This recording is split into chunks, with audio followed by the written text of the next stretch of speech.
اسی علم کے حوالے سے اس شخص سے متعلق یہ 4 باتیں جو ہیں لکھ دی جاتی ہیں۔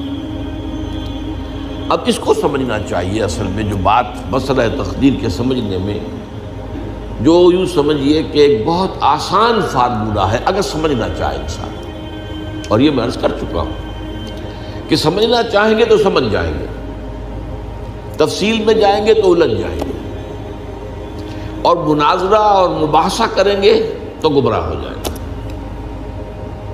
چنانچہ اسی پر میں حدیث آپ کو سنا چکا ہوں کہ ایک مرتبہ حضرت ابو ہریرہ فرماتے ہیں کہ حضور صلی اللہ علیہ وسلم برآمد ہوئے اپنے حجرے سے، اور ہم مسجد کے گوشے میں بیٹھے ہوئے تقدیر کے بارے میں بحث کر رہے تھے، تو آپ شدید ناراض ہوئے، اور اس قدر آپ کا چہرہ مبارک غصے کی وجہ سے سرخ ہو گیا کہ ایسے محسوس ہوا جیسا آپ کے گالوں میں انار کا رس جو ہے وہ ڈال دیا گیا ہے، وہ اس کے اوپر بہا دیا گیا ہے۔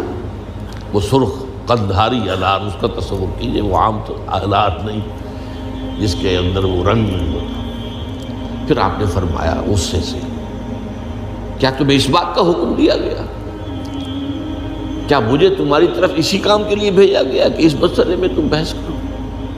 عزمت علیکم، میں تاکید کر رہا ہوں اس مسئلے میں بحث سے گریز کرو، بحث مت کرو۔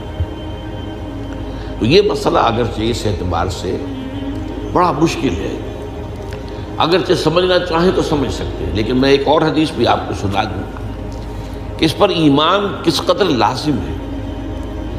یہ ایک تابعی ہے حضرت ابن دالمی رحمۃ اللہ علیہ، وہ فرماتے ہیں، ذرا طویل حدیث ہے، میں اس کا خلاصہ بیان کر رہا ہوں، کہ میرے دل میں تقدیر کے بارے میں کچھ وسوسے پیدا ہوئے، تو میں نے جو بھی کبار صحابہ اس وقت زندہ تھے، بقید حیات تھے، ان سب سے ملاقات کی۔ ابی ابن کعب رضی اللہ تعالیٰ عنہ، جن کے بارے میں حضور نے فرمایا ہے کہ اقرأہم ابی ابن کعب، میرے صحابہ میں قرآن کا سب سے بڑا عالم ابی ابن کعب۔ ان کے علاوہ عبداللہ ابن مسعود کے پاس بھی میں گیا رضی اللہ تعالیٰ عنہ، جن کی حدیث ہم پڑھ رہے ہیں۔ حذیفہ بن یمان کے پاس میں گیا رضی اللہ تعالیٰ عنہ۔ ان سب نے ایک بات یہ کہی کہ دیکھو، ایک بات تو یہ جان لو کہ اللہ تعالیٰ کی قدرت سب شے پر حاوی ہے۔